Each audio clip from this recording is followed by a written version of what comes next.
So magkano protein na kailangan natin araw-araw?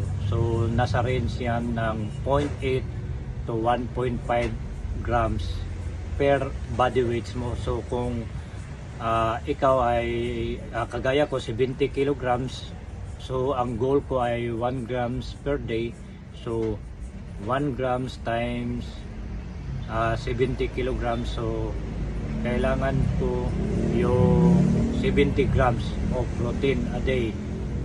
Kung i-increase ko yan sa 1.5, so mas maganda na ang development pag-supply ng protein sa katawan ko.